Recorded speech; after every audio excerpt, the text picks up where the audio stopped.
and background and action. Salut à tous, aujourd'hui je vous retrouve dans une nouvelle vidéo. Donc si je voulais encore une fois m'excuser si vous ne pouvez pas très bien, mais je filme avec la luminosité artificielle, je suis obligée de faire comme ça aujourd'hui. Je suis vraiment désolée. J'espère que ça vous dérangera pas. En tout cas aujourd'hui je vous retrouve pour un bilan lecture de ces derniers mois. C'est une période où j'ai lu pas mal de livres, donc il y a une BD, un manga et le reste ce sont que des livres. Donc voilà, j'espère que cette vidéo vous plaira et sans plus tarder on va commencer. Donc la BD que j'ai lue, c'est celle-ci. Donc je l'avais vue sur la chaîne de Audrey de Lectrice Passionnée, je mettrai le lien sur sa chaîne en barre d'infos. Et le dessin m'avait attiré en fait. Et donc il s'agit, si je voulais me prendre ça va pas le faire. Hein. Donc il s'agit de Gauthier et Almenza, donc je ne sais pas qui est l'écrivain, qui est le dessinateur. Et ça s'appelle Cœur de pierre et c'est aux éditions Delcourt Jeunesse. Donc elle se présente comme ceci, elle est toute petite. C'est pas vraiment un coup de cœur pour moi, la fin m'a mis un peu en colère. Ça aurait été autrement, j'aurais peut-être aimé, mais là, non. Donc si vous voulez la lire, je vous conseille plutôt de l'emprunter à la bibliothèque parce que c'est tout petit et ça coûte super cher. Donc je regrette un peu de ne pas l'avoir emprunté, mais bon tant pis, c'est pas grave. Mais à part ça, les dessins sont juste magnifiques. Je sais pas si vous voyez. Et le texte est super bien écrit, on dirait qu'on est dans un conte, mais voilà, c'est les seules choses qui m'ont plu. Donc voilà. En fait, je pensais pas du tout que ça allait se terminer comme ça dans cette BD. Ensuite, j'ai lu un manga, donc c'est le premier manga de longtemps. Donc il s'agit de celui-ci. Donc je l'avais vu sur la chaîne de Nana, de Quentin un livre, donc je mettrai le lien sur sa chaîne en barre d'infos. Et qui est une très gentille youtubeuse d'ailleurs. Voilà. Donc il s'agit de Konami Kanata, le tome 1 de Shinichi aux éditions Glénat Kid. Franchement, si vous voulez passer un bon moment, je vous le conseille. C'est vraiment trop adorable. Les dessins sont trop bien faits. Regardez-moi ça si c'est pas trop mignon. Voilà. Et voilà, c'est vraiment chouette comme histoire. Ça fait passer un bon moment, pas prise de tête, ni rien. Donc voilà. Par contre, je ne sais pas si j'achèterai le tome 2 parce que apparemment c'est assez redondant comme histoire. Donc j'ai pas envie de m'embêter voilà, avec des histoires redondantes. Mais en tout cas, les premiers tomes étaient sympas. Et en plus, à la fin, vous avez un petit marque-page. Mais je vais pas le découper parce que j'ai pas envie d'avoir un livre abîmé quoi. Donc voilà.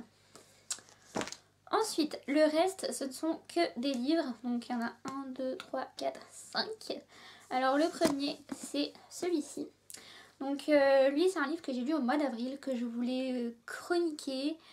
Mais en fait, j'ai un problème avec cette vidéo sur mon logiciel de montage. Tant pis, c'est pas grave. Donc il s'agit de Douglas Kennedy, 5 jours aux éditions Belfond. Donc c'est un livre que j'ai fait dédicacer d'ailleurs.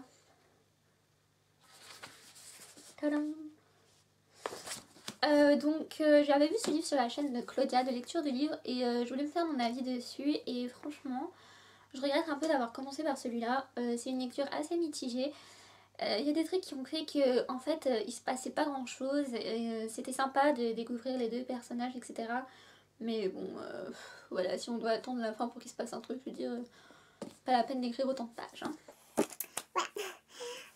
Ensuite, j'ai lu celui-là, donc je vous l'ai déjà chroniqué. Il s'agit de Kate Clark Revanche aux éditions R. Comme vous savez, j'ai adoré ce livre, c'était un coup de cœur pour moi. Je pense que vous le retrouverez dans mes favoris de l'année 2014. Je vous le recommande encore une fois, il est juste génial. Et d'ailleurs, je suis désolée pour les personnes qui ont vu ma première vidéo où j'ai un peu mal fait ma chronique parce que j'ai un peu spoilé. Voilà, je l'ai recommencé de toute façon, donc maintenant vous êtes sûr que j'éviterai de spoiler dans les prochaines vidéos. En tout cas, je vous le recommande à 1000%. C'était le livre le plus chouette que j'ai jamais lu de ma vie, donc voilà.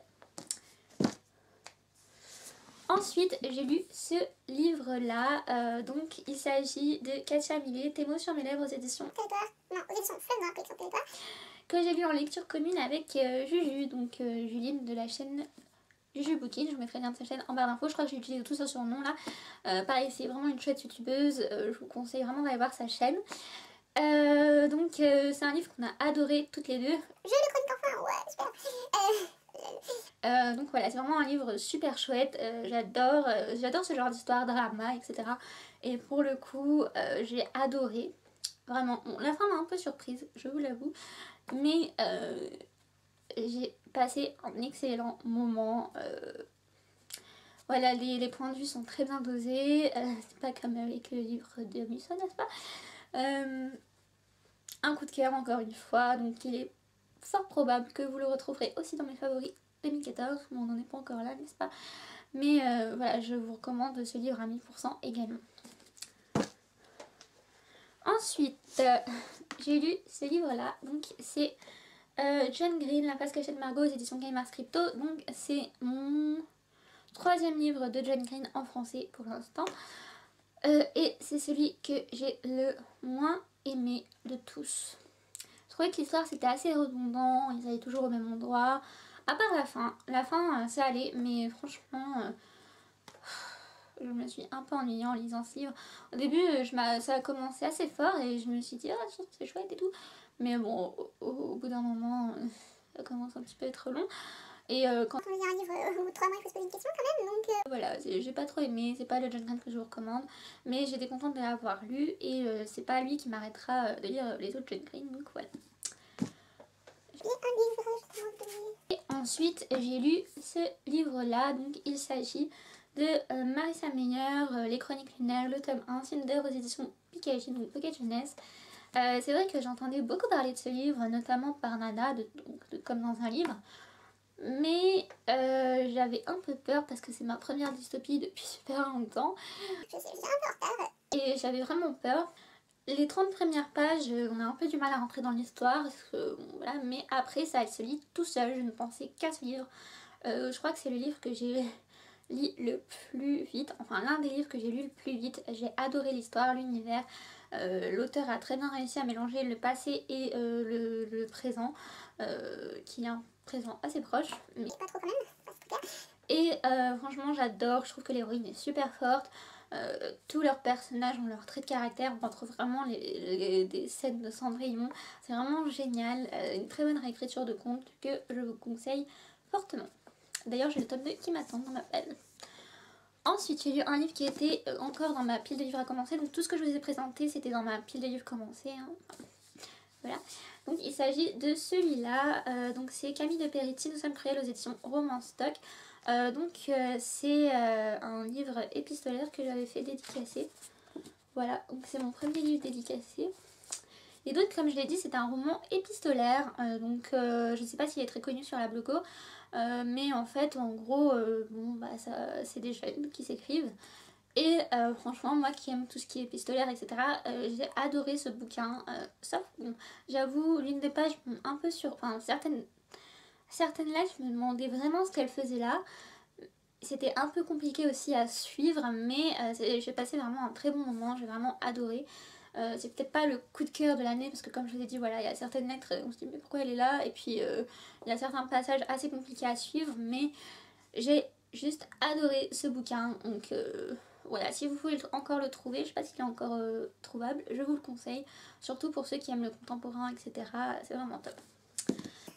Voilà, et pour le livre que je suis en train de lire, que j'ai lu, n'importe quoi. Et le dernier livre que j'ai lu, donc c'est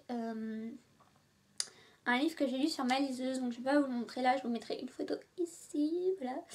Et donc il s'agit d'une nouvelle, je pense que ça va surprendre personne, mais bon c'est pas grave, de la première série, parce que oui, cette série est divisée en 2 parties, donc les royaumes invisibles et les nouveaux royaumes invisibles.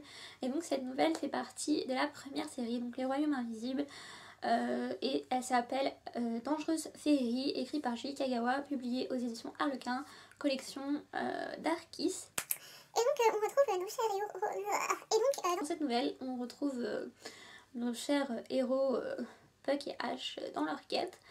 Et j'avais envie de quelque chose de sûr, de quelque chose que je savais que j'allais apprécier à fond. Et ça a été le cas. Désolée si des fois je deviens floue, ma caméra a du mal aujourd'hui. Et je savais que ça serait forcément le cas avec la suite de cette série. Ça l'a été.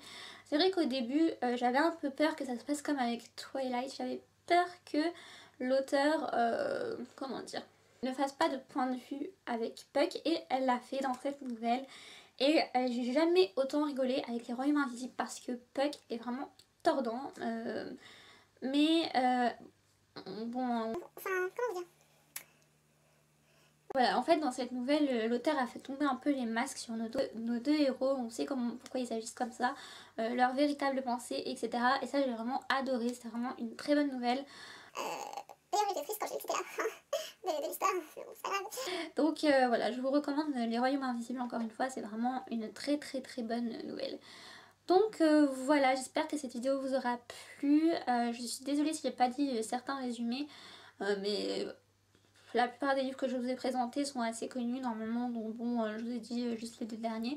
En tout cas, j'espère quand même que cette vidéo vous aura plu comme je l'ai dit précédemment, et je vous fais plein de gros bisous. Ciao!